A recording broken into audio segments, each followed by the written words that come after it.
ఆధునిక క్రికెట్లో అత్యంత విలువైన ఆటగాడు రిషబ్ పంత్.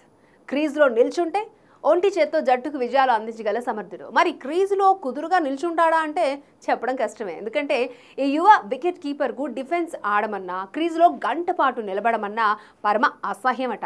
అందుకే ఇష్టం వచ్చినట్లు షాట్లాడి అవుట్ అయ్యాక డగౌట్కు పోయి నిరుత్సాహపడుతూ ఉంటాడు. ఇకనైనా ఈ ఆటను మార్చుకోవాలని భారత మాజీ క్రికెటర్ సురేష్ రైనా అతనికి సూచించారు. జరిగిపోయిన కాలం ఎలాగూ ముందుకు రాదు, కనీసం ఇకనైనా బాధ్యతగా అడ్డం అలవర్చుకోవాలని రైనా పంత్కు దిశానిర్దేశం చేశారు. ఛాంపియన్స్ ట్రోఫీకి ముందు ఇంగ్లాండ్తో జరగనున్న 3 వన్డేల సిరీస్ అందుకు మంచి అవకాశమని, దాన్ని సరిగ్గా యూజ్ చేసుకోవాలని అతనికి సూచించారు. బాధ్యతగా బ్యాటింగ్ చేస్తేనే జట్టులో ఎక్కువ కాలం కొనసాగగలడని హెచ్చరించాడు. పంత్ వికెట్ కీపింగ్లో చాలా మెరుగుపడ్డారు. ఇది సంతోషించదగ్గ విషయం. కాకపోతే అతడు బ్యాటింగ్ మరింత బాధ్యతతో ఆడాలి. ఎందుకంటే ఇప్పుడు ఆడబోయే టోర్నీ 50 ఓవర్ల టోర్నమెంట్. కనీసం 40 నుంచి 50 డెలివరీలు ఎదుర్కోగలిగేలా ఉండాలి.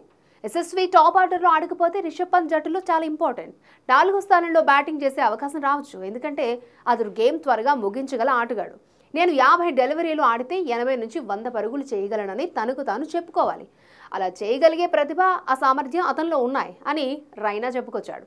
అయితే ఛాంపియన్స్ ట్రోఫీకి ముందు భారత్, ఇంగ్లాండ్ జట్ల మధ్య జనవరి 22 నుంచి 5 మ్యాచ్ల సిరీస్ ప్రారంభం కానుంది. ఇది ముగిశాక 3 వన్డేల సిరీస్ షురూ కానుంది.